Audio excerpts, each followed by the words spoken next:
Here's the 30-second lesson on what legends know. Never practice nunchucks in a crowded room. Never eat chole before a road trip. Always take your shirt off before you iron it. Don't take a call near a swimming pool. And don't forget, saving is not investing. Legends don't just save, they invest in mutual funds. Mutual fund investments are subject to market risks. Read all scheme-related documents carefully.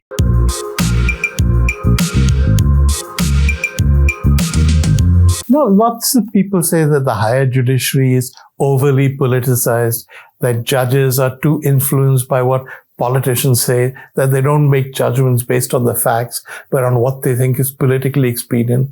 Well, I have to say that I don't actually buy that. I'm one of those people who believes that at least when it comes to the higher judiciary, the vast majority of our judges are upright, fine people. You may not necessarily always agree with their judgments, but I don't think they're politically influenced. But in every case, there are always exceptions. And there are cases sometimes that make you pause and think. Let's take an example from the headlines, and that's Justice Gangopadhyay from the Calcutta High Court. During his time in the bench, over the last few years certainly, his lordship fought pretty much an open battle with the Trinamool Congress, which is the ruling party in West Bengal.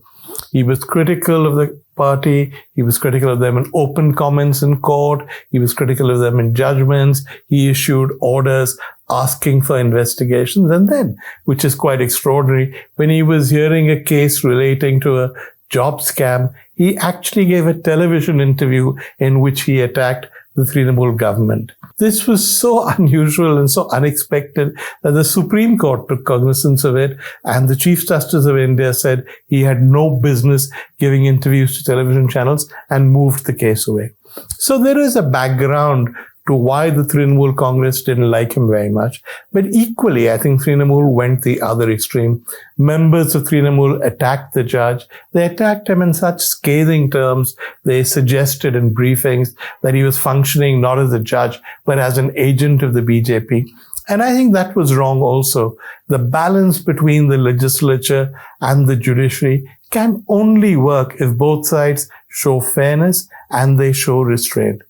So I believe, and I think many other people did, that while we may not agree with the judge's obsession with the Trinamool Congress, the Trinamool Congress had no business going around calling him an agent of the BJP or casting aspersions on his judgment. That was till Tuesday. Now, on Tuesday, something extraordinary happened. His lordship said he was resigning from the bench. He didn't really have to. I mean, there were some months left for his term to end. But he said he was resigning, and not only was he resigning, he was joining the BJP.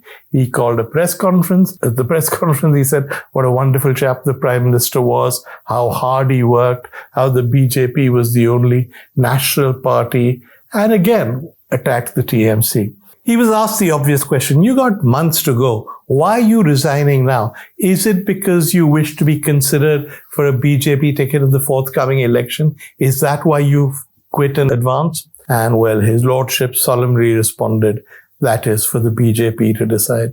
So make what you will of that. Forget for a moment about Justice Gangopadhyay, forget about the individual, forget about the TMC, and look at the larger issue. We have a policy in India that a civil servant has to serve a cooling off period before he or she can join the private sector. Now there's a logic to that. The argument is you don't want a secretary to the government of India who does the bidding of a businessman, and the moment his or her term expires, she runs off and joins the businessman and makes lots of money, which is why we have a cooling off period. Except that as far as I know, we have no such cooling off period when it comes to civil servants and politics. A civil servant can retire today and join a political party tomorrow. And indeed, many have, many do, and many will continue to do so. There's certainly no similar cooling off period for the judiciary. The moment they stepped out, they can join a political party, except that there's precedent. On the whole, judges in India have realized that they must keep themselves separate from politics. Our system's inherited from the British, and within the British system, it would be beyond the pale for a judge to keep making politically influenced decisions, or decisions at least that were seen to be politically influenced, and then to rush off and join the very political party that he or she was supposed to be favoring. But it does happen in India, as we've just seen. It doesn't happen very often, but it can happen. Now, you could argue, as I have sometimes argued, that it's not a bad thing for judges to have political opinions, or at least for these to be widely known. After all of us have political opinions. Judges cannot be an exception. But should we think when we appear before judges or read about judges that they have political opinions? Well, in America, we do. In America, many judges are political appointments. Many judges give judgments that are clearly influenced by their own ideas and their own loyalties. If you look at the US Supreme Court, there's a difference between judgments delivered by judges, Supreme Court justices, that is, appointed by Democratic presidents, and those appointed more recently by the likes of Donald Trump. So it's not unprecedented. So I asked Sanjay Hegde, the noted lawyer who's been very critical of Justice Gangopadhyay, why we are different. If you can have political appointments in the US, why shouldn't our judges be political? Well, Sanjay's response was A. In the British system, this would be extraordinary. Fine. As for the American system, he said, even if a judge is a political appointee, the appointment goes for the entire Senate. The judge is cross-questioned and examined by the entire Judiciary Committee, and the whole Senate votes on the appointment.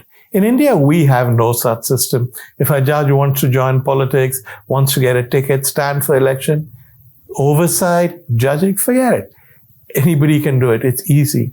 So he said, if you are going to have political appointees, then at least there should be a system in place to ensure that this whole thing is not abused.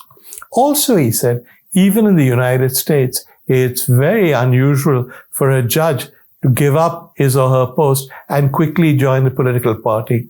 It sometimes happens the other way around. Earl Warren, the former American Chief Justice, was governor of California. After that, he became a justice of the Supreme Court and Chief Justice. But the other way around, no. Even in India, there are examples. Justice Krishna Iyer, the famous Justice Krishna Iyer, started out as a minister in the Kerala government and eventually ended up as a judge in the High Court and then the Supreme Court. So yes, people who are in politics may wish to give it up, may wish to sort of lead a relatively apolitical life and become judges. But sitting judges with political opinions rushing off to join political parties, no, that's pretty much unheard of in most of the world. So here's my question. Why is it okay in India? It's okay in India because that's become our system. Politicians and political parties do pretty much what they want. There is no longer much sense of propriety. There's no longer any attention to precedence. In the case of the judiciary, this is particularly serious. Many of us look to the judiciary as the last bastion of our democratic system that continues to work, more or less.